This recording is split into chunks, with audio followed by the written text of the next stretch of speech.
ಒಂದೇ ಒಂದು ಆಸೆಯು ಅರಸೀಕೆರೆ ಸೇರಲು, ಒಂದೇ ಒಂದು ಬಯಕೆಯು ಬಾಣವರ ಕೋಗಲು, ಕೋಳಿ ಶೆಡ್ಡು ನೋಡಲು ಗೌಡ್ರ ಜೊತೆಯಲ್ಲಿ ನಾನು ಹೊರಟೆನು ಅರಸೀಕೆರೆ ನೋಡಲು.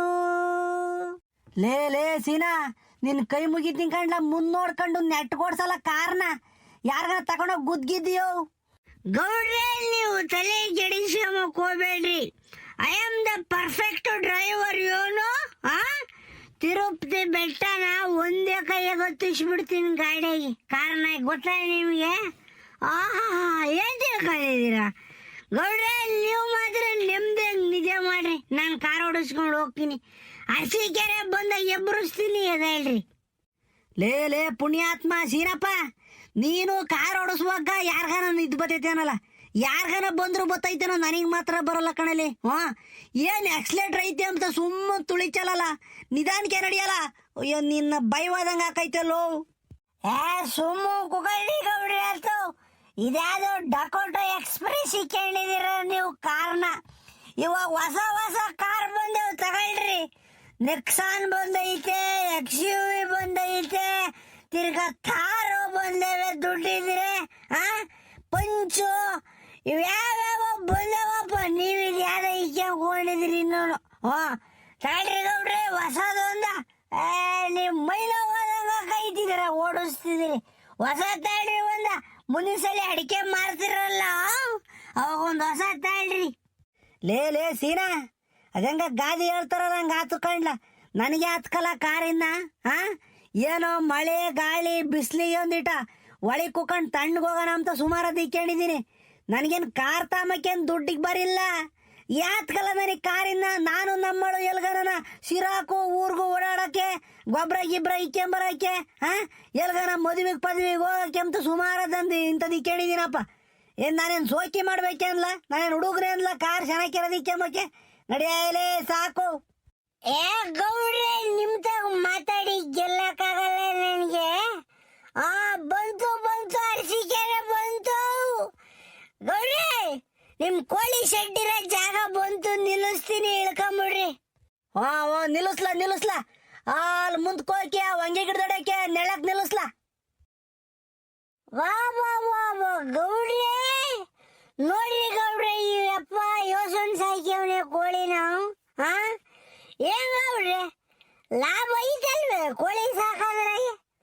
ಲೇ ಸೀನಾ, ಈ ಕಾಲದಾಗೆ ಲಾಭ ಇಲ್ಲದ ಯಾರು ಏನ್ ಮಾಡ್ತಾರಲ್ಲ? ಏನು ಮಾಡಲ್ಲ. ಲಾಭ ಇರೋದ್ ಕೆಲವೆಲ್ಲ ಮಾಡಿರೋದು ಇವನು. ಮೊನ್ನೆ ಹಂಗೆ ಬೇಜಾರಾತು, ಮನೆ ಕೂಕೊಂಡಾಗ ಮೊಬೈಲ್ ನೋಡ್ತಾ ಇದ್ದಿ. ಆ ಮೊಬೈಲ್ನಾಗ ಬಂತು ನಾಟಿ ಕೋಳಿ ಸಾಕೋದ್ರಿಂದನ ಲಾಭ ಐತೆ, 2-3 ಇದ್ರು ಸಾಕು, ಮನೆಗೆ ನಾಟಿ ಕೋಳಿ ಸಾಕಾಣಿಕೆ ಮಾಡ್ಬೋದು ಅಂತ ಬಂತು ಕಳ್ಳ. ಅದ್ರಾಗೂ ನಾಟಿ ಕೋಳಿ ಸಾಕಿರೆ ಲಾಭ ಜಾಸ್ತಿ ಅಂತಿ. ಖರ್ಚು ಕಮ್ಮಿ, ಲಾಭ ಜಾಸ್ತಿ ಅಂತ ಅಂದ್ರು. ಅದಕ್ಕೆ ನೋಡ್ಕೊಂಡು ಹೋಗೋಣ ಅಂತಾನೆ ಬಂದೆ ಕಳ್ಳ ಇಲ್ಲಿಗೆ. ಲಾಭ ನಷ್ಟು ನೋಡ್ಕೊಂಬನ. ಆಮೇಲೆ ಈಗ ಸದ್ಯಕ್ಕೆ ಆ ಯಪ್ಪ ಬರ್ಲಿ, ಮಾತಾಡ್ಕೊಂಡು ಹೋಗೋಣ ಸುಮ್ಕಿರು. ಎಲೆ ಹಂಗಾರೆ ಕರೀರಿ ಗೌಡ್ರಿ, ಅಪ್ಪನ ಮಾತಾಡ್ಕೊಂಡು ಹೋಗೋಣ. ತಿರ್ಗ ಆಮೇಲೆ ಕತ್ಲಾಕೈತೆ, ಕಾರ್ ಓಡಿಸಕ್ಕಾಗಲ್ಲ, ಕಣ್ಣೆಲ್ಲ ಮಂಜುಗೊಯ್ದಂಗ ಹಾಕವೆ. ಎದುರಿಗೆ ಯಾವನ ಗಾಡ ಬಂದ್ಬಿಟ್ರೆ ಕಣ್ಣಕ್ ಮಳ್ಳೆರಸ್ದಂಗ ಹಾಕೈತಿ. ಇವಾಗ ಬೇರೆ ಎಂತವ LED ಲೈಟ್ ಅಂತ ಗೌಡ್ರೆ ಕಾರ್ಗ ಹಾಕಿರೋದು. ರಾಮ ಕಣ್ಣು ಬಿಡಕ್ಕಾಗಲ್ಲ, ಹಂಗೆ ಲೈಟ್ ಹೊಡಿತಾವ ಕಣ್ಣಿಗೆ. ಮೊದ್ಲು ಸರ್ಕಾರದವರ ಒಂದು ತಗಿಸ್ಬಿಡ್ಬೇಕು LED ಲೈಟ. ನೀನು ಡಿಮ್ ಅಂಡ್ ಡಿಪ್ ಮಾಡಿಬಿಟ್ರೆ ಗೌಡ್ರೆ ಕಣ್ಣು ಯಾತ್ಕೂ ಬರ್ದಂಗ ಹಾಕವಿ. ಈಗ ಇರ್ಲಿ, ಕರೀರಿ ಆ ಯಪ್ಪನ. ಆ ಯಪ್ಪನ ಹೆಸರು ಹೆಂಗ್ ಗೊತ್ತೇ ಗೌಡ್ರೆ? ಇಲ್ಲಾಂದಿದ್ರು ನಾನೇ ಕರೀತಿದ್ದೆ. ಆ ಯಪ್ಪನ ಹೆಸರು ನನಗೆ ಗೊತ್ತಿಲ್ಲ. ಯಪ್ಪ ಸ್ವಾಮಿ, ಲೇ ಸೀನಾ, ನೀನ್ ದೇವ್ರಾಗ್ಬಿಡ್ಲ ಒಂದ್ ಕ್ಷಣನ. ಬ್ಯಾರೆ ಊರಿಗೆ ಬಂದಿದ್ದೀವಿ ಕಣೋ, ತಿರ್ಗ ಅದು ಇದು ಮಾತಾಡಿ ಜಗ್ಗಿಗಳ ಮಾಡಿಯ. ಸುಮ್ನಿರು, ನಾನು ಕರಿತೀನಿ. ಗೌಡ್ರೆ ಗೌಡ್ರೆ ಗೌಡ್ರೆ, ಯಾಕೆ ಗೌಡ್ರೆ ನನ್ನ ಈ ತರ ನೋಡ್ತೀರ ನೀವು? ನಾನೇನ್ ಜಗಳ ಮಾಡಕ ಬಂದಿದ್ದೀನಿ ಗೌಡ್ರೆ. ನಿಮ್ಮನ್ನ ಸುರಕ್ಷಿತವಾಗಿ ಕರ್ಕೊಂಡು ಬಂದು ಸುರಕ್ಷಿತವಾಗಿ ವಾಪಸ್ ಕರ್ಕೊಂಡು ಹೋಗ್ಬೇಕು ಅಂತಾನೆ ಬಂದಿರೋದು ಗೌಡ್ರೆ. ನಾನು ಯಾವ ಜಗಳನ್ನು ಮಾಡಕ್ ಹೋಗಲ್ಲ. ನಾನು ನೀವು ಹೇಳ್ದಂಗೆ ತಟ್ಟುಕ್ ಪಿಟುಕೊಂಡ್ ಸುಮ್ಮನೆ ಇರ್ತೀನಿ. ನೀವೇ ಮಾತಾಡ್ಕೊಳ್ರಿ ಗೌಡ್ರೆ. ಕರೀರಿ ಮೊದ್ಲ ಅಪ್ಪನ್ನ. ಪಾಪಣ್ಣರೇ, ಪಾಪಣ್ಣರೇ, ಪಾಪಣ್ಣ, ಪಾಪಣ್ಣರೇ, ನಾನು ಗೌಡ್ರು ಬಂದಿದ್ದೀನಿ. ಫೋನ್ ಮಾಡಿದ್ನಲ್ಲ ಪಾಪಣ್ಣರೇ. ಓಹೋ, ಇವ್ ಯಾರೋ ಹೆಸರಿಗೆ ಪಾಪ ಅಂತ ಕೇಳವನಿಲ್ಲಪ್ಪ. ಇವನೇನು ಪಾಪಿನ ಇಲ್ಲ ಪಾಪಣ್ಣ? ಗೌಡ್ರೆ, ಒಳ್ಳೆ ಚೆನ್ನಾಗಿರೋ ಫ್ರೆಂಡೇ ಮಾಡ್ಕೊಂಡಿದ್ದೀರ. ಲೇ ಸೀನಾ, ಒಂದ್ರ ಒಟ್ಟು ತಿಕ್ಕ ಮುಚ್ಕೊಂಡು ನಿಂತ್ಕೊಳ್ಳ. ಅದ್ಯಾಕಂಗ್ ಮಾತಾಡ್ಚ? ನಿಂತ್ಕೊಳ್ಳ, ಸುಮ್ಮನೆ ಅವ್ರು ಬೈಕಂತಾರೆ. ಓ ಗೌಡ್ರೆ, ನಮಸ್ಕಾರ ಗೌಡ್ರೆ. ಆರಾಮಾಗಿ ಬಂದ್ರ ಊರಿಂದನ? ಹ್ಞೂ ಪಾಪಣ್ಣರೇ, ಶಿರಾಕ್ ಹೋಗಿ ಶಿರಾದಿಂದ ಉಳಿಯಾರ ಮೇಲೆ ತಿಪ್ಟೂರು ಅರಸೀಕೆರೆ, ಈಗ ಹಿಂಗೆ ನಿಮ್ಮೂರಿಗೆ ಬಂದ್ವಿ ನೋಡ್ರಿ. ಹೆಂಗ ಸುಖವಾಗಿ ಬಂದ್ರಲ್ಲ ಗೌಡ್ರೆ, ಅದೇ ಖುಷಿ. ಏನ್ ತಾಂಬ್ತೀರಾ ಗೌಡ್ರೆ? ಕಾಫಿ ಕುಡಿತೀರಾ, ಟೀ ಕುಡಿತೀರಾ, ಇಲ್ಲ ಮಜ್ಜಿಗೆ ತರ್ಸಾನೆ, ಎಳ್ನೀರು ತರ್ಸಾನೆ, ಏನ್ ಕುಡಿತೀರಿ ಗೌಡ್ರೆ? ಪಾಪಣ್ಣರೇ, ನಮ್ಗೇನು ಬೇಡ, ಸುಮ್ಕಿರಿ. ಕಾಫಿನೂ ಬೇಡ, ಟೀನೂ ಬೇಡ, ಮಜ್ಜಿಗೆನೂ ಬೇಡ, ಎಳ್ನೀರು ಬೇಡ, ಏನೂ ಬೇಡ, ಎಲ್ಲ ಮುಗಿಸ್ಕೊಂಬಂದಿದ್ದೀವಿ. ನಾವು ಬಂದಿರೋ ಉದ್ದೇಶ ನೀವು ಕೋಳಿ ಚೆನ್ನಾಗಿ ಸಾಕ್ತೀರಾ ಅಂತ ನಾನು ಮೊಬೈಲ್ನಾಗ ನೋಡಿದೆ. ಅದ್ಯಾವುದು ಯೂಟ್ಯೂಬ್ನಾಗ ಏನೋ ಬತ್ತಿತ್ತು, ನೋಡಿದೆ. ನೀವು ಕೋಳಿ ಚೆನ್ನಾಗಿ ಸಾಕ್ತೀರಾ ಅಂತನ ಬಂತು. ಅದಕ್ಕೆ ನಿಮ್ಮನ್ನು ಮಾತಾಡಿಸ್ಕೊಂಡು ಕೋಳಿ ಸಾಕಾಣಿಕೆ ಹೆಂಗೆ ಮಾಡ್ಬೋದು ತಿಳ್ಕೊಂಡು ಹೋಗೋಣ ಅಂತ ಬಂದೆ. ಏನು ಪಾಪಣ್ಣರೇ, ನಾವೀಗ ಹೊಸ್ದಾಗಿ ಸಾಕ್ತಿರೋರು ನಾಟಿ ಕೋಳಿನ. ಮನೆಗೆ ಸಾಯ್ಕೊಂತಿದ್ವಿ, 1-2 ಕೊಯ್ಕೊಂಡು ತಿಂಬಾಕಿ. ಜಾಸ್ತಿ ದೊಡ್ಡ ಮಟ್ಟದಾಗೆ ಸಾಕ್ಬೇಕು, ಮಾರಾಟಕ್ಕೆ ಸಾಕ್ಬೇಕು ಅಂತ ಹೊಲ್ಟಿರೋದು ಇವಾಗಲೇನ. ಪಾಪಣ್ಣರೇ, ನಿಮ್ಮ ಅನುಭವದ ಪ್ರಕಾರನ ಕೋಳಿ, ನಾಟಿ ಕೋಳಿ ಸಾಕೋದ್ರಾಗ ಏನೋ ಲಾಭ ಸಿಗ್ತೈತೆ? ನಾವು ಹೊಲ್ತಾಗೆ ಸಾಕೋಣ ಅಂತ ಇದ್ದೀವಿ. ನಮ್ಗೊಂದಿಟ್ಟು ಐಡಿಯಾ ಕೊಡ್ರಿ, ಹೆಂಗೆ ಎತ್ತ ಅಂತಾನೆ. ಲಾಭ ಇದ್ರೆ ಸಾಕ್ತೀನಿ, ಹೇಳ್ರಿ ಹೆಂಗೆ ಸಾಕ್ಬೇಕು, ಲಾಭ ಐತೆ ಇದ್ರಾಗೆ. ಗೌಡ್ರೆ, ನಾನು ಹೇಳ್ತಾ ಇದ್ದೀನಿ, ನಾನು ಸುಳ್ಳು ಹೇಳಿರು ಕೇಳ್ತೀರಾ, ನಿಜ ಹೇಳಿರು ಕೇಳ್ತೀರಾ? ನಾನು ಹೇಳ್ತಾ ಇದ್ದೀನಿ ನೋಡ್ರಿ, 100% ಲಾಭ ಐತೆ ಗೌಡ್ರೆ. ನಾಟಿ ಕೋಳಿ ಸಾಕೋದ್ರಾಗೆ 100% ಲಾಭ ಐತೆ. ಏನಂದ್ರೆ ನೋಡ್ಕೊಂಡು ಆಸಕ್ತಿ ವಹಿಸಿ ಕೆಲಸ ಮಾಡ್ಬೇಕು.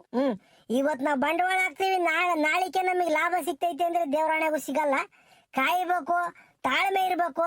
ಇನ್ನೊಂದು, ಬರೇ ನಾಟಿ ಕೋಳಿ ಸಾಕೊಂಡು ನಾನು ಜೀವನ ಮಾಡ್ತೀನಿ ಅಂದ್ರೆ ಅದು ಕಷ್ಟಕ್ಕೆ ಬರ್ತೈತಿ. ಅದ್ರ ಜೊತೆಗೆ ಬೇರೆ ವ್ಯವಸಾಯನೂ ಮಾಡ್ಕೋಬೇಕು. ಹೈನುಗಾರಿಕೆ ಇರ್ಬೇಕು ಅಂದ್ರೆ 1-2 ಸೀಮೆ ಹಸ ಇರ್ಬೇಕು ನಿಮ್ಗೆ. ಸೀಮೆ ಹಸಿನ ಜೊತೆಗೆ ನಾಟಿ ಕೋಳಿ ಸಾಕೊಂಡು 2 ಕುರಿ ಮರಿ ಸಾಕೊಂಡಿದ್ರೆ ಎಲ್ಲ ಮಿಶ್ರ ಕೃಷಿ ಮಾಡ್ಬೇಕು ಗೌಡ್ರಿ. ಅವಾಗಲೇನ ನೋಡ್ರಿ, ನಾನೀಗ ಒಂದೇ ಇದು ಮಾಡ್ತಿಲ್ಲ, ನಾಟಿ ಕೋಳಿ ಸಾಕಾಣಿಕೆ ಅಂತ ಒಂದೇ ಮಾಡ್ತಿಲ್ಲ ನೋಡ್ರಿ. ನಮ್ಮ 4 ಸೀಮೆ ಹಸ ಇದಾವೆ, 4 ಪಟ್ಲೆ ಇದಾವೆ, ಒಳ್ಳೆ ಟಗರುಗಳು. ತಿರ್ಗಾ ಅಡಿಕೆ ತೋಟ ಐತಿ ನಮ್ದು. ಪಕ್ಕದಾಗ ಜಡೆ ಗಿಡ ಹಾಕಿದೀನಿ, ಈ ಕಡೆ ಶುಂಠಿ ಸೆಪ್ಪೆ ಹಾಕಿದೀನಿ. ಎಲ್ಲ ಒಂಚೂರು ಮಾಡಿದೀನಿ. ಯಾಕೆಂದ್ರೆ ಒಂದ್ರಾಗೆ ಲಾಭ ಬಂದು ಅದು ಮುಗಿತು ಅಂಬಂದ್ರೆ ಇನ್ನೊಂದ್ರಾಗ ಬರ್ಬೇಕು. ಈಗ ನಮ್ಗೆ ಸೀಮೆಸಿನ ಯಾವಾಗ್ಲೂ ಹಾಲು ಕರಿತಾನೆ ಇರ್ತೀನಿ. ಅದ್ರಾಗೆ 15 ದಿನಕ್ಕೊಂದ್ಸಲಿ ಬಟವಾಡೆ ಹಾಕೈತಿ. ಅದ್ರಾಗ ಬರೋ ದುಡ್ಡನ್ನ ನಾನು ಇವಕ್ಕೆಲ್ಲ ಬಂಡವಾಳ ಹಾಕ್ಯಬಹುದು. ತಿರ್ಗಾ ಇದ್ರಾಗೆ ಯಾವ ಕೋಳಿ 4-5 ತಿಂಗಳು 6 ತಿಂಗಳು ಅಂಬದ್ರಾಗ ಅದ್ರಾಗೂ ಲಾಭ ಬರ್ತೈತಿ. ಅದನ್ನ ತಗೊಂಡು ಬೇರೆದಕ್ಕೆ ಬಂಡವಾಳ ಹಾಕ್ತೀನಿ. ಈಗ ಹಿಂಗೆ ಸಣ್ಣ ಪುಟ್ಟದಾಗ ಮಾಡ್ಕೊಂಡು ಬೇರೆದಕ್ಕೆ ಬಂಡವಾಳ ಹಾಕಿಡ್ಬೇಕು. ನಾವೇನ್ ಮಾಡ್ತೀವಿ ಒಳ್ಳೆಯವ್ರು ಗೊತ್ತಾ? ಯಾರೋ ಹೇಳ್ಬಿಟ್ರು ಅಂತ ಹೇಳ್ಬಿಟ್ಟು ಯಾವ್ದೋ ಒಂದು ನುಗ್ಗಿ ಬಿಡ್ತೀವಿ, ಅಲ್ಲೋಗಿ ಕುಂಬರ್ಲು ಬಿದ್ದ್ಬಿಡ್ತೀವಿ. ಹಂಗಲ್ಲ, ಹರಸುವಾಗಿ ಒಂದಾದ್ಮೇಲೆ ಒಂದು ಸುರು ಹಚ್ಕೊಂಡು ಸಣ್ಣ ಮಟ್ಟದಾಗೇನ ನಾವು ಸುರು ಹಚ್ಕೋಬೇಕು ಗೌಡ್ರಿ. ಅದಂಗ ಹೇಳ್ತಾರಲ್ಲ, ಜಾಸ್ತಿ ಮಾಡಿ ಬದುಕ್ತಾನಿಲ್ಲ, ರವೋಟ್ ಮಾಡಿ ಕೆಟ್ಟನಿಲ್ಲ ಅಂತ ಹೇಳ್ತಾರಲ್ಲ, ಆಗ ಹಂಗೆ. ನೀವು ಈಗ ಫಸ್ಟಕ್ಕೆ ಬಂದಿದ್ದೀರಾ, ಒಳ್ಳೇದಾಕೈತಿ ಮಾಡ್ರಿ ಗೌಡ್ರೆ. ಇದ್ರಾಗೇನು ಲಾಭ ಇಲ್ದಂಗೇನು ಲಾಭ ಐತೆ, ಮಾಡ್ರಿ, ಒಳ್ಳೇದಾಕೈತಿ. ಪಾಪಣ್ಣರೇ, ಯು ಆಲ್ ರೈಟ್. ನಿಮ್ಮ ಮಾತು ನನಗೆ ಬಹಳ ಇಷ್ಟ ಆಯ್ತು ಪಾಪಣ್ಣರೇ. ನೀವು ತಿಳ್ಕೊಂಡು ಮಾತಾಡ್ತಾ ಇದ್ದೀರಾ, ಅದಕ್ಕೆ ನೀವು ಸಕ್ಸಸ್ಫುಲ್ ಫಾರ್ಮರ್ ಆಗಿರೋದು, ಮಾದರಿ ಕೃಷಿಕರಾಗಿದ್ದೀರಾ. ನಿಮ್ಮನ್ನ ಮಾದರಿ ಕೃಷಿಕ ಪಾಪಣ್ಣ ಅಂತಾನೆ ನಾನು ಬಿರುದು ಕೊಡ್ತೀನಿ ನಿಮ್ಗೆ. ಎಷ್ಟು ಚೆನ್ನಾಗಿ ತಿಳ್ಕೊಂಡಿದ್ದೀರಾ ನೋಡ್ರಿ. ಕರೆಕ್ಟು. ರೈತರು ಇರೋದು 3 ಎಕರೆ ಆದ್ರೂ ಮಿಶ್ರ ಕೃಷಿ ಮಾಡಬೇಕು. ನೋಡಲ್ಲ, ಹೈನುಗಾರಿಕೆ, ಮೀನುಗಾರಿಕೆ, ಕುರಿ ಸಾಕಾಣಿಕೆ, ಕೋಳಿ ಸಾಕಾಣಿಕೆ ಎಲ್ಲ ಮಾಡ್ತಾ ಇದ್ದೀರಾ ನೀವು. ಅದರಿಂದ ನಿಮಗೆ ಸಕ್ಸಸ್ ಕಂಡೈತಿ ಗೌಡ್ರೆ. Papanna is the greatest farmer from my side ಅಷ್ಟೇ. Papanna all the best. ಐ ತಿಗ ಮುಚ್ಕೊಂಡು ನಿಂತ್ಕೊಳ್ಳ. ಅಯ್ಯ ನಿನ್ನ ಕುಡಿದು ಮಾತಾಡಬೇಡ ಅಂತಂದ್ರು ಮಾತಾಡ್ತಾನೆ ಇದ್ದೆ. ನಿಂತ್ಕೊಳ್ಳ ಸುಮ್ಮನೆ. ಯಾರು ಗೌಡ್ರೆ ಇವ್ರ ಪರಿಚಯ ಏನೋ ಮಾಡ್ಕೊಂಡು ಕೊಡ್ಲಿಲ್ಲ. ಯಾರು ಹಿಂಗೆ ಜೋರಾಗಿ ಮಾತಾಡ್ತಾರಲ್ಲ, ಇಂಗ್ಲೀಷು ಪಂಗ್ಲೀಷು ಎಲ್ಲನ ಜೋರಾಗಿ ಮಾತಾಡ್ತಾರೆ. ಏನ್ ನಮ್ಮ ಹುಡ್ಗನೇ ಹೇಳ ಪಾಪಣ್ಣ. ಇವನ ಹೆಸರು ಸೀನಪ್ಪ ಅಂತ. ನಮ್ಮಲ್ದಾಗೆ ಕೆಲಸ ಮಾಡ್ಕೊಂಡು ನನ್ನ ಜೊತೆಗೆ ಇರ್ತಾನೆ ಯಾವಾಗ್ಲೂ. ಇವನ ಹೆಸರು ಶ್ರೀನಿವಾಸ. ಊರಾಗ ಎಲ್ಲರೂ ಸೀನಪ್ಪ ಸೀನಪ್ಪ ಅಂತ ಕರೀತಾರೆ. ಓದ್ಕೊಂಡವನೇ ಬರ್ದವನೇ. ಅಯ್ಯೋ ಇಂಗ್ಲೀಷ್ನಾಗ ಏನು ಉಳ್ಳಿ ಕಳರ್ದಂಗೆ ಉರಿತಾನೆ ಮಾತನ್ನ. ಏನಂದ್ರೆ ಒಂದ್ರ ಒಟ್ಟು ಎಣ್ಣೆ ಪಾರ್ಟಿ. ಬೇಜಾರು ಮಾಡ್ಕೊಂಬಕ್ ಹೋಗ್ಬೇಡ್ರಿ. ಅವ್ನು ಮಾತಾಡೋದು ಹೆಂಗೆ ಮನ್ಸ್ನಾಗೆ ತಳ್ಕು ಬಳಕೆ ಏನಿಲ್ಲ ಪಾಪ. ಇದ್ದಿದ್ದಂಗೆ ಹೇಳ್ತಾನೆ. ಒಂದಿಟ್ಟು ಕಾಮಿಡಿ ನನ್ನ ಮಗ, ನಕಲಿ ನನ್ನ ಮಗ ಇವನು ಸೀನಪ್ಪ. ಬೇಜಾರು ಮಾಡ್ಕೊಂಬಕ್ ಹೋಗ್ರಿ ಏನಂದ್ರು. ಅವನೇನು ಅಂತ ಕೆಟ್ಟನೇನಲ್ಲ. ಎಲೆ ಇರ್ಲಿ ಬಿಡ್ರಿ ಗೌಡ್ರೆ, ಊರು ಅಂದ್ಮೇಲೆ ಕುಡುಕ್ರು ಇಲ್ದಂಗೆ ಇರ್ತಾರ, ಇದ್ದೇ ಇರ್ತಾರೆ. ಪಾಪ ಇವ್ರು ಒಂಥರ ಒಳ್ಳೆ ಕುಡುಕ್ರು ಅನ್ನಿಸ್ತೈತಿ. ಏನ್ ಸೀನಪ್ಪರೇ ಕುಡಿಯೋದು ಕಮ್ಮಿ ಮಾಡ್ರಿ ಅಂದ್ರ ಒಟ್ಟು. ಈ ಸ್ಕೂಲಾಗ ಮೇಷ್ ಹೇಳಿದ್ದೆ ಕೇಳಲಿಲ್ಲ, ಇನ್ನೀ ನನ್ನ ಮಗ ಹೇಳಿದ್ ನಾನು ಕೇಳ್ತೀನ.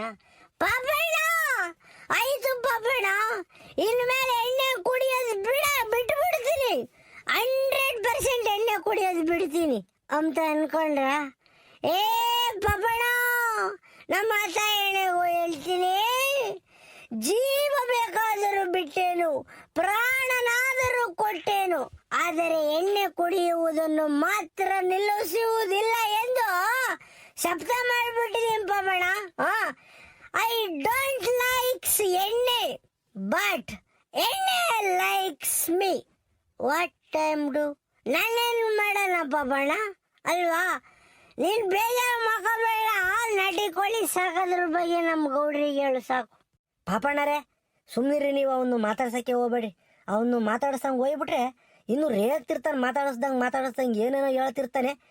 ಪಾಪಣ್ಣ ಹೇಳ್ರಿ ಪಾಪಣ್ಣರೇ. ಈಗ ಕೋಳಿನ ಎಷ್ಟು ಸ್ಟಾರ್ಟ್ ಮಾಡಬೇಕು ಸಾಕಕ್ಕೆ, ಹೆಂಗೆ ಸಾಕಬೇಕು, ಏನೇನು ಹಾಕ್ಬೇಕು, ಎಲ್ಲ ಹೇಳ್ಬಿಡ್ರಿ ನೀವು. ಗೌಡ್ರೆ, ನಾನು ಹೇಳೋದು ನನ್ನ ಅನುಭವದ ಪ್ರಕಾರನ, ಕೋಳಿ ಮೇಸಕ್ಕೆ ಬಯಲು ಪ್ರದೇಶ ಒಳ್ಳೆ ಬೆಸ್ಟ್ ಜಾಗ ನೋಡ್ರಿ. ಬಯಲು ಪ್ರದೇಶ ಇರಬೇಕು. ಶೆಡ್ ಮಧ್ಯದಾಗಿದ್ದು ಸುತ್ತ ಬಯಲು ಪ್ರದೇಶ ಇದ್ಬಿಟ್ರೆ ಬಹಳ ಅನುಕೂಲ. ಅಲ್ಲ, ಈ ಶೆಡ್ಡಿನ ವ್ಯವಸ್ಥೆ ಹೆಂಗ್ ಮಾಡ್ಕೊಂತೀರಿ ನೀವು? ಪಾಪಣ್ಣರೇ ಶೆಡ್ಗೆ ಅಂತ ತಲೆ ಕೆಡಿಸ್ಕೊಂಬಂತ ಅವಶ್ಯಕತೆ ಇಲ್ಲ. ಅವಾಗ ನಾವು ರೇಷ್ಮೆ ಮೇಯಿಸ್ತಿದ್ವಿ. ರೇಷ್ಮೆ ಮೇಯಿಸೋ ಶೆಡ್ಡೇ ಐತಿ, ಚೆನ್ನಾಗೇ ಐತಿ ರೇಷ್ಮೆ ಮೇಯಿಸೋ ಶೆಡ್ಡು. ಅದ್ರಾಗೆ ಸಾಕಾನ ಅಂತಾನ. ಮ್ಯಾಲೆಲ್ಲ ಕಿಟ್ಗೆ ಇಕ್ಸಿ ಎಲ್ಲ ತಿರ್ಗಾ ಮ್ಯಾಲೆ ಅದಂಥದ್ದು ಒಳಗಡೆ ಗಾಲೆಲ್ಲ ಮ್ಯಾಕೋಂಗ್ ಫ್ಯಾನ್ಗಳು ಅವೆಲ್ಲ ಇಕ್ಸಿದೀನಿ ಅವಾಗಲೇನ. ಶೆಡ್ ಚೆನ್ನಾಗೈತಿ. ಈ ಕೋಳಿ ಹೆಂಗೆ ಸಾಕ್ಬೇಕು, ಎಷ್ಟು ತಂದು ಸಾಕ್ಬೇಕು ಅಂಬೋದು ಒಂದು ಹೇಳ್ಬಿಡ್ರಿ. ಹಂಗಾರೆ ಗೌಡ್ರೆ ಅನುಕೂಲ ಆಯ್ತು, ಸುಮ್ಕಿರಿ. ಈಗ ಫಸ್ಟುಕೆನ ಒಂದು 300 ಮರಿ ತಂದು ಮೇಯಿಸ್ಬಿಡ್ರಿ. 300 ಮರಿಗೆ ನಿಮ್ಮ ಶೆಡ್ ಐತೆ ಅಂತ ಹೇಳಿರಿ.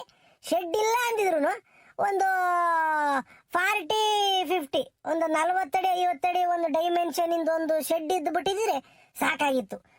ಈಗಲೂ ನಿಮ್ದು ರೇಷ್ಮೆ ಶೆಡ್ ಐತಲ್ಲ ಸಾಕು. ನೆಲ್ದಾಕಿ ಕೋಳಿ ನೆಲ್ದಾಕೆ ಈ ಮಣ್ಣಿನ ನೆಲ ಆದ್ರೆ ಬಹಳ ಒಳ್ಳೇದು. ಮಣ್ಣಿನ ನೆಲದ ಮೇಲೆ ಈ ರಾಗಿ ಒಟ್ಟು ಇಲ್ಲ ನೆಲ್ಲು ಹಾಕ್ಬಿಟ್ರೆ ಬೆಸ್ಟ್ ಆಗಿರ್ತೈತೆ ನೋಡಿ. ಮರಿ ತಂದು ಸಾಕಕ್ಕೆ. ಇನ್ನ ಸುತ್ತನ ಕಂಬುಗಳನ್ನ ಕಟ್ಬಿಡ್ರಿ, ಇಲ್ಲಾಂದ್ರೆ ಅಟ್ಟ ಹಂಗೆ ಮಾಡ್ಬಿಡ್ರಿ. ಕೋಳಿಗಳು ರಾತ್ರಿ ಹೊತ್ನ ಕುಕ್ಕಮಕ್ಕೆ ಅಟ್ಟು ತರ ಮಾಡ್ಬಿಡ್ರಿ. ಇಲ್ಲ ಅಂದ್ರೆ ಒಂದೊಂದೊಂದೊಂದು ಕುಕ್ಕಾಡ್ಕೊಂಡು ಚೆನ್ನಾಗಿರಲ್ಲ ಕುಕ್ಕಮಕ್ಕಿ. ಅಲ್ಲಲ್ಲೇ ಕಡ್ಡಿ ಕಟ್ಟೋದು ಇಲ್ಲಾಂದ್ರೆ ಕಂಬಿ ಜೋಡಿಸ್ದಂಗೆ ಮಾಡೋದು ಮಾಡ್ಬಿಟ್ರೆ ಒಟ್ಟು ರಾತ್ರಿ ಹೊತ್ನ ಕುಕ್ಕಮಂಗೆ ಒಂದು ವ್ಯವಸ್ಥೆ ಮಾಡ್ರಿ. ಇಷ್ಟು ಶೆಡ್ಡಿನ ವ್ಯವಸ್ಥೆ ಗೌಡ್ರೆ.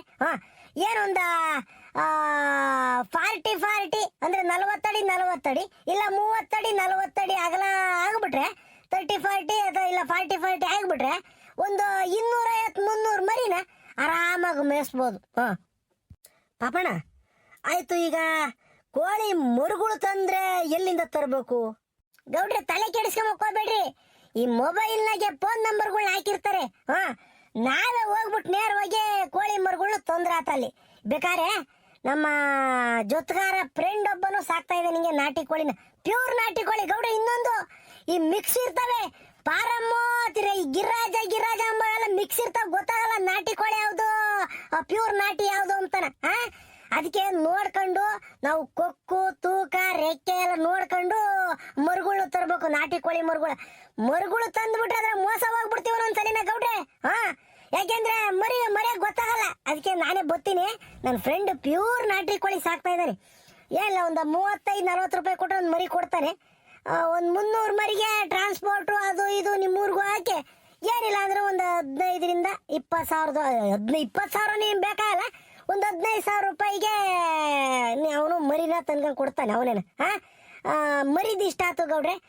ಏನಿಲ್ಲ ಇನ್ನೇನು ಮೇವು, ಮೇವಿನ್ನೇನು ಅಂದರೆ ಮಾಮೂಲಿ ಈಗ ಕಡಲೆ ಹಿಟ್ಟು, ತಿರ್ಗಾ ಈ ಮುಸ್ಕಿನ ಜೋಳ, ಅಕ್ಕಿ, ರಾಗಿ, ತಿರ್ಗಾ ವೇಸ್ಟ್ ತರಕಾರಿ, ಕೋಳಿ ಫೀಡ್ ಬರ್ತೈತೆ, ಕೋಳಿ ಫೀಡು ಎಲ್ಲ ಹಾಕೋದು. ಇನ್ನೊಂದು ಗೌಡ್ರೆ, ನಾವು ಒಳಗೆ ಮೇಸಿರೆ ಕೋಳಿ ದುಂಡ್ಗಾಗಲ್ಲ, ಬಿಡ್ಬೇಕು, ಬೈಲ್ನಾಕ್ ಬಿಡ್ಬೇಕು.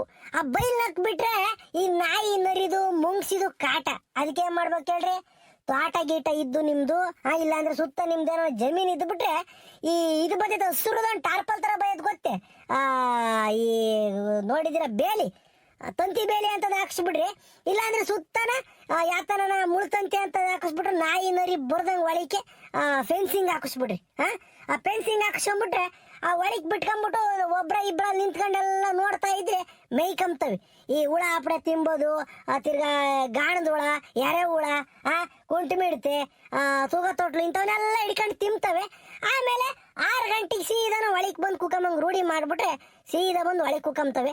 ಅಲ್ಲಲ್ಲಲ್ಲ ನೀರಿಕ್ಕಿಬಿಟ್ರೆ ಕುಡ್ಕೊಂಬ್ತವೆ. ಇದಿಷ್ಟು ಮೇವಿಂದು ಗೌಡ್ರೆ. ಮೇವೇ ಅಂತ ದೊಡ್ಡ ಖರ್ಚು ಬರಲ್ಲ. ತಿಂಗಳಿಗೆ ಏನಿಲ್ಲ ಅಂದ್ರೆ ಒಂದು 5-6 ಸಾವಿರ ರೂಪಾಯಿ ಮೇವು ಖರ್ಚು ಬರ್ತೈತೆ ಅಷ್ಟೇ ನೋಡ್ರಿ. ಏನ್ ಪಾಪಣ್ಣ ಬರೀ 6,000ನೇ? ಹಂಗಲ್ಲ ಗೌಡ್ರಿ, ನಾವು ಮೇವು ಹಾಕೋದ್ರಾಗ ಹೋಯ್ತೆ. ಹೊರಗೆ ಮೇಯ್ಸ್ದಂಗೆ ಬರೀ ಶೆಡ್ನಾಗೆ ಮೇಯ್ಸಿರೆ ಅಲ್ಲಿಗೆ ಒಂದು 3 ತಿಂಗಳಿಗೆ ಕೋಳಿ ಮಾರಂಗಾಗ ಒಟ್ಟದ್ಕೆ ಒಂದು 45,000 ರೂಪಾಯಿ ಮೇವು ಬೇಕಾಕೈತೆ ಅವಕ್ಕೆ. ಇಲ್ಲ, ಒಳಗೆ ಮೇಯಿಸ್ತೀನಿ ಅಂದ್ರೆ ಅಷ್ಟು ಹಾಕೈತಿ, ಹೊರಗೆ ಬಿಡ್ತೀನಿ ಅಂದ್ರೆ ಒಂದಿಟ್ಟು ಕಮ್ಮಿ ಹಾಕೈತಿ. ನಾನು ಹೇಳ್ದಂಗೆ ನೀನು ಮೇವು ಹಾಕೋದ್ರ ಮೇಲೆ ಇನ್ನೊಂದು ಈ ಮುಸ್ರೆ ಹಾಕಿರು ತಿಂತವೆ. ಕೋಳಿಗೇನು ಹಿಟ್ಟು, ಅನ್ನ, ವೇಸ್ಟ್ ತರಕಾರಿ, ಸೊಪ್ಪು, ಈಗ ಸಾರಿ ಕೊಯ್ಕೊಂಬಂದಿರ್ತಾರೆ ಸೊಪ್ಪ ಹೆಚ್ಚಾಗಿರ್ತೈತೆ, ತಾಂಡೋಗಿ ಎಸೆಯೋದು, ಸಪ್ಪೆದಂಟು, ಹುಲ್ಲು ಎಲ್ಲ ತಿಂತಾವೆ. ನಾಟಿ ಕೋಳಿಗಳೇನು ಅದನ್ನ ತಿನ್ಬೇಕು ಇದನ್ನ ಬಿಡ್ಬೇಕು ಅಂಬಂಗೇನಿಲ್ಲ, ಎಲ್ಲ ತಿಂತವೆ. ಹಾಕ್ಬೇಕು ಅಷ್ಟೇನ. ಒಟ್ಟು ಚಂದಾಗಿ ನೋಡ್ಕೋಬೇಕು ನಾವು. ಒಂದ್ಸಲಿ ಯಾವ್ದಾನ ವೈರಸ್ ಬಂದು ರೋಗ ಬಂತು ಕೋಳಿಗೆ ಅಂತಂದ್ರೆ ಇಡೀ ನಿಮ್ ಶೆಡ್ಡಾಗಿರೋ ಕೋಳಿಗಳೆಲ್ಲ ಸತ್ತೋಗ್ಬಿಡ್ತವೆ. ಅದು ಗಮನ ಇಕ್ಕೊಂಡು ನೋಡ್ಕೋಬೇಕು. ಅವಕ್ಕೂ ವ್ಯಾಕ್ಸಿನೇಷನ್ ಮಾಡಿಸ್ಬೇಕು ಗೌಡ್ರಿ. ಇಂಜೆಕ್ಷನ್ ಹಾಕಿಸ್ಬೇಕು. ಹಂಗಾರೆ ಇಂಜೆಕ್ಷನ್ಗಳ್ನ ಹಾಕಿಸ್ಬೇಕೇನು ಕೋಳಿಗೆ? ಹೆಂಗ ಆಗ್ತದ ಅವನ್ನ? ಯಾವ್ಯಾವ ಇಂಜೆಕ್ಷನ್ ಹಾಕಿಸ್ಬೇಕು ಗೌಡ್ರೆ? ಅವು ಮರಿ ಊಟದಾಗ ಒಂದು 5 ದಿನಕ್ಕೊಂದು ಹಾಕಿರ್ತಾರೆ, ತಿರ್ಗಾ 18 ದಿನಕ್ಕೊಂದು, 28 ದಿನಕ್ಕೊಂದು, 6 ವಾರಕ್ಕೊಂದು ಹಿಂಗೆ ಇರ್ತವೆ. ರಾಣಿಕೇತ್ ಅಂತ ಒಂದೈತೆ, ತಿರ್ಗಾ ಎಂಥವು ಫಾಕ್ಸ್, ಅದೆಂಥದಂಥದ್ದು ಚಿಕನ್ ಫಾಕ್ಸ್, ಅವ್ಯಾತ ಒಂದು ಫಾಕ್ಸ್ ಅಂತ ಬರ್ತೈತಿ. ನನಗೂ ಡಾಕ್ಟ್ರು ಬರ್ಕೊಂಡು ಕೊಟ್ಟವ್ರೆ. ಅವನ್ನ ತಂದು ಹಾಕ್ಬೇಕು ಅವಕ್ಕೆ. ತಿರ್ಗಾ ಎಂಥದ ಟಾನಿಕ್ ಅಂತ ಕೊಡ್ತಾರೆ, ಅದನ್ನ ಕೋಳಿಗೆ ನೀರಿಕ್ತಿರಲ್ಲ ಅದಕ್ಕೆ ಹಾಕ್ಬೇಕು. ಮತ್ತೆ ಎಲ್ಲ ಶಿಸ್ತೈಕೊಂಡಿರ್ಬೇಕು ಶೆಡ್ನ. ಹಾವು ಪಾವು ಬತ್ತ ವಾಸನೆಗೆ ಅವೆಲ್ಲ ನೋಡ್ಕೊಂಡಿದ್ದಾಗ ಮಾತ್ರನೇ ಶೆಡ್ ಚೆನ್ನಾಗಿರ್ತೈತಿ ಗೌಡ್ರಿ. ಇಲ್ಲ ಅಂದ್ರೆ ಎಲ್ಲ ಅದು ಹೇಳಿದ್ನಲ್ಲ, ಕೋಳಿ ರೋಗ ಬಂದಂಗ ಎಲ್ಲ ಸತ್ತೋಗ್ಬಿಡ್ತವೆ. ಸರಿ ಪಾಪಣ್ಣ, ಆತು. ಈಗ ಕೋಳಿನ ತಂದ್ವಿ, ಮೇವಿನ ಬಗ್ಗೆ ತಿಳ್ಕೊಂಡ್ವಿ, ಇಂಜೆಕ್ಷನ್ ಹಾಕಿಸ್ಬೇಕು ಅದನ್ನು ತಿಳ್ಕೊಂಡ್ವಿ, ಶೆಡ್ ಬಗ್ಗೆ ತಿಳ್ಕೊಂಡ್ವಿ. ಎಷ್ಟು ದಿನ ಮೇಯಿಸ್ಬೇಕು ಕೋಳಿ? ಒಂದು ಕೋಳಿ ಈಗ ಒಂದು ನಾಟಿ ಕೋಳಿ ನಾನು ತಂದಾಗಿನ್ನು ಮಾರ್ಬೇಕು ಅಂತಂದ್ರೆ ಎಷ್ಟು ದಿನ ಮೇಯಿಸ್ಬೇಕು ಗೌಡ್ರೆ? ನಮ್ಮ ನಾಟಿ ಕೋಳಿ ಒಂದು ರೋಟ್ ಲೇಟ್ ಆಗ್ತವೆ. ಯಾಕಂದ್ರೆ ಅವು ಗಿರಾಜ ಕೋಳಿ ಇದ್ರ ಅಪ್ಪನ್ ಬಂದ್ಬಿಡ್ತವೆ. ನಮ್ಮ ನಾಟಿ ಕೋಳಿಗಳು ಒಂದು 4-5 ತಿಂಗಳು 5 ತಿಂಗಳಂತೂ ಬೇಕೇ ಬೇಕು ಗೌಡ್ರಿ. ಒಳ್ಳೆ ಚೆನ್ನಾಗಿ 1.5 kg 2 kg ಹಂಗೆ ಬರ್ಬೇಕು ಅಂತಂದ್ರೆ 2 kg ಬರೋದು ಕಮ್ಮಿನೇನ, ಹುಂಜುಗಳು ಬರ್ತವೆ, ಯಾಟ್ ಬರಲ್ಲ. ಒಂದು 3-3.5 ತಿಂಗಳಿಗೆ ಮೊಟ್ಟೆ ಇಕ್ಕಕ್ಕೆ ಸ್ಟಾರ್ಟ್ ಆಗ್ತವೆ ಇವು ಯಾವ ನಾಟಿ ಯಾಟ್ಗಳು. ಅದನ್ನ ಹೇಳೋದು ಮರ್ತಿದ್ದೇನೆ ನಿಮ್ಗೆ. ಯಾಟೆ ತಂದು ಮೊಟ್ಟೆಗೂ ಲಾಭವೇನ, ಕೋಳೆಗೂ ಲಾಭವೇನ. ಒಂದು ಬೀಡ್ ಮೊಟ್ಟೆ ಎಲ್ಲ ಇಕ್ಕಿರೋನು ನಿಮಗೆ 15 ರೂಪಾಯಿ ಒಂದು ಬೇಡ. ಹಳ್ಳಿ ಸೈಡ್ 15 ರೂಪಾಯಿ ಅಲ್ಲ, ಒಂದು 12 ರೂಪಾಯಿ ಲೆಕ್ಕಕ್ಕೆ ಇಕ್ಕಾಡ್ರಿ. 12 ರೂಪಾಯಿ ಒಂದು ಮೊಟ್ಟೆ. 1 kg ಕೋಳಿಗೆ, ನಾಟಿ ಕೋಳಿ ಪ್ಯೂರ್ ನಾಟಿ ಕೋಳಿಗೆ 450 ರೂಪಾಯಿ ಕೊಡ್ತಾರೆ. ನಮ್ಮೂರಾಗೆ ಕೊಡ್ತಾರೆ, ಇಲ್ಲ ನಾನೇ ಕೊಡ್ತೀನಿ 450 ರೂಪಾಯಿ 1 kg ಬಂದು ಮಂತ ತೂಕೊಂಡು ಹೋಗ್ತಾರೆ. 12 ರೂಪಾಯಿ ಮೊಟ್ಟೆ, 450 ರೂಪಾಯಿ 460 ರೂಪಾಯಿ 1 kg ಚಿಕನ್. ಈಗ ಹೆಂಗೈತೆ ಒಂದೊಂದು ನಾನು ಹೇಳ್ದಂಗೆ 5 ತಿಂಗಳು ಕಷ್ಟಪಟ್ಟು ಮೇಯಿಸ್ಬಿಟ್ರೆ ಒಳ್ಳೆ ಲಾಭ ಗೌಡ್ರಿ. 2-3 ಮನೆಗಿದ್ದುಬಿಟ್ಟು ಇದ್ರ ಜೊತೆ 2 ಸೀಮೆಸ, 2-3 ಕುರಿ ಇವೆಲ್ಲ ಜೊತೆಗೆ ಮೇಯಿಸ್ಕೊಂಡ್ಬಿಟ್ರೆ ನೆಮ್ಮದಿಗಿದ್ಬಿಡ್ಬೋದು ಗೌಡ್ರಿ. ನಾವೆಲ್ಲೋ ಬೆಂಗಳೂರಿಗೆ ಹೋಗಿ ದುಡಿತೀವಿ, ಅಲ್ಲೆಲ್ಲೋ ಹೋಗಿ ದುಡಿತೀವಿ, ಇಲ್ಲೆಲ್ಲೋ ಹೋಗಿ ದುಡಿತೀವಿ ಅಂಬದ್ಕಿನೂ ಮನೆ ನಮ್ಮ ಬಾಗಿಲು, ನಮ್ಮ ಮನೆ, ನನ್ನ ಹೆಂಡತಿ ಮಕ್ಕಳು ನೋಡ್ಕೊಂಡು ನೆಮ್ಮದಿಗಿರ್ಬೋದು. ನಾನು ನೆಮ್ಮದಿಗಿದ್ದೀನಿ ಗೌಡ್ರೆ. ಪಾಪಣ್ಣರೇ ಭಾಳ ಅನುಕೂಲ ಆಯ್ತು. ಏನೋ ಒಟ್ಟು ಈಗ ಇವಾಗಲೇ ಮಾಡ್ತೀನೋ, ನಾಳಿಗೆ ಮಾಡ್ತೀನೋ, ತಿಂಗಳಿಗೆ ಮಾಡ್ತೀನೋ ಗೊತ್ತಿಲ್ಲ. ಊರಿಗೆ ಹೋಗಿ ಒಂದು ಫೋನ್ ಮಾಡ್ತೀನಿ ನಿಮಗೆ. ನನಗೇನೇ ಡೌಟ್ ಬಂದರೂ ಫೋನ್ ಮಾಡ್ತೀನಿ ಪಾಪಣ್ಣರೇ. ನಮಗೊಂದಿಟ್ಟು ಹೇಳ್ದಂಗೆ ಕೊಡ್ರಿ ಗೌಡ್ರೆ. ನೀವು ಬೆಳಗಿನ ಜಾವದಾಗ ಫೋನ್ ಮಾಡ್ರಿ, ನಿಮ್ಮ ಫೋನಿಗೆ ನಾನು ಕಾಯ್ತಾ ಇರ್ತೀನಿ. ನಿಮ್ಗೆ ಏನು ಬೇಕು ಹೇಳ್ದಂಗೆ ಕೊಡ್ತೀನಿ ನಾನು. ನಾಟಿ ಕೋಳಿ ಅಂತ ಅಲ್ಲ ಗೌಡ್ರೆ, ನಾವು ಕಷ್ಟಪಟ್ಟು ಏನೇ ಬದುಕು ಮಾಡ್ರೂ ಅದಕ್ಕೆ ಲಾಭ ಸಿಗ್ತೈತೆ. ಒಂಚೂರು ಅದೃಷ್ಟ ಇರ್ಬೇಕಷ್ಟೇನ. ಅದ್ರಾಗ ಒಂದಿಟ್ಟು ಲಕ್ಕು ಅಂಬದಿದ್ದು ಬಿಟ್ರೆ ಎಲ್ಲ ಹಾಕೈತೆ, ಒಳ್ಳೇದಾಕೈತೆ. ಹೋಗಿ ಬರ್ರಿ ಗೌಡ್ರೆ, ಸಾಕ್ರಿ ನಾನು ಇದ್ದೀನಿ ಗೌಡ್ರೆ. ಪಾಪಣ್ಣ ರೈತರು ಬರ್ರಿ, ತಲೆಗೆ ಅಡಿಸ್ಕೋಬೇಡ್ರಿ. ಶೆಡ್ಡು ಚೆನ್ನಾಗಿ ಮಾಡಿದ್ರೆ ಒಳಗೆ ಒಂದ್ಸಲಿ ಹೋಗ್ಬೇಕಾಯ್ತು. ನಡ್ರಿ ಗೌಡ್ರೆ, ಒಳಗೆ ಹೋಗಿ ನೋಡ್ಕೊಂಡು ಹೆಂಗೆ ಒಯ್ಬಿಡೋಣ ಗೌಡ್ರೆ. ನಾನ್ ತೀರಾ ಸಿಸ್ಟಮ್ಯಾಟಿಕ್ ಎಲ್ಲ ಮಾಡಕ್ ಹೋಗಿಲ್ಲ ನೋಡ್ರಿ. ಒಳಗೆ ಹೆಂಗ್ ಮಾಡಿದೀನಿ, ಕಡ್ಡಿ ಕಟ್ಟಿದೀನಿ, ಅಲ್ಲಲ್ಲಲ್ಲಲ್ಲಲ್ಲ. ಅವು ರಾತ್ರಿ ಹೊತ್ನ ಕುಕಂತವೆ, ನೀರ್ ಇಕ್ಕಿದೀನಿ ಕುಡಿತವೆ, ಮೇವ್ ಹಾಕ್ತೀನಿ ತಿಂತವೆ, ಹಿಂಗೆ ಸುಮ್ಮನೆ ಇರ್ತವೆ. ನಾವು ತೀರಾ ಬಂಡವಾಳ ಹಾಕಕ್ ಹೋಗ್ಬಾರ್ದು. ನಮ್ ಸುತ್ತಮುತ್ತ ಇರೋವ್ರಾಗೇನ ಕಡ್ಡಿ ಪಡ್ಡಿ ಕಡ್ಕೊಂಡು ರೋಟಿ ಕಡ್ಡಿ, ತಿರ್ಗಾ ನೀಲಗಿರಿ ಕಡ್ಡಿ ಇಂಥವೆಲ್ಲ ಕಡ್ಕೊಂಡು ಕಟ್ಟಿ ಮೇಯಿಸ್ಬೇಕು. ತೀರಾ ನಾವು ಹೈಟ್ಯಾಕ್ ಮಾಡಿ ಬಂಡವಾಳ ಹಾಕಕ್ ಹೋಗ್ಬಿಟ್ರೆ ಫಸ್ಟಿಗೆನ ಕೈ ಸುಟ್ಕೋಬೇಕಾಕೈತಿ. ಕರೆಕ್ಟು ಪಾಪಣ್ಣ, ನೀನು ಹೇಳಿದ್ದು ಕರೆಕ್ಟು. ಪಾಪಣ್ಣ ರೇ, all the best, all the best. ಒಳ್ಳೆದಾಗಲಿ. ನಾವು ಇನ್ನೊಂದು ತಿರುವು ಬರ್ತೀವಿ. ಇನ್ನೊಂದು ತಿರುವು ಬಂದಾಗ ಪಾಪಣ್ಣ ರೇ, ನಾಟಿ ಕೋಳಿ ಕೊಯ್ಸಿ ನಮಗೆ ಮುದ್ದೆ ಮಾಡಿ ಉಂಬಕ್ಕಿ ಕೂಸ್ಬೇಕು, ಅಷ್ಟೇ ನಾವು ಕೇಳೋದು. ನಮ್ಮೂರಿಗೆ ಬರ್ರಿ, ಕುರಿನೇ ಕಡಿಸ್ತೀವಿ, ಸರಿನಾ? ಆಯ್ತು ಸೀನಪ್ಪ, ಆಯ್ತು ಕಣ. ನೆಕ್ಸ್ಟ್ ಬಾ ಇಲ್ಲಿಗೆ. ಬರ್ಬೇಕಾದ್ರೆ ಒಂದ್ ದಿನಕ್ಕೆ ಮುಂಚೆನೆ ಫೋನ್ ಮಾಡ್ರಿ. ನಾನು ನಾಟಿ ಕೋಳಿ ಹಿಡಿದು ಕೋಳಿ ಕೊಯ್ದು ನಿಮಗೆ ಉಂಬಕ್ಕಿಗೆ ಕಳ್ಸೋದು. ಪಾಪಣ್ಣರೇ, ಅವನ ಮಾತೇನು ಕೇಳ್ತೀರ, ನಕ್ಸಾರ ಮಾಡ್ತಾನವನು. ಸರಿ ಪಾಪಣ್ಣ, ಆತು. ನಿಮ್ಮ ಮಾತು ಕೇಳ ಭಾಳ ಖುಷಿ ಆಯ್ತು. ಒಳ್ಳೇದಾಗಲಿ. ಹೋಗಿ ಫೋನ್ ಮಾಡ್ತೀನಿ ಊರಿಗೆ ಹೋಗಿ, ಸರಿನಾ ಪಾಪಣ್ಣ? ಆಯ್ತು ಗೌಡ್ರೆ, ಒಳ್ಳೇದಾಗಲಿ. ಹೋಗಿ ಬರ್ರಿ, ಏನೇ ಇದ್ರು ಫೋನ್ ಮಾಡ್ರಿ, ನಾನು ಇದ್ದೀನಿ. ನಡಿಲ್ಲ ಸೀನಾ.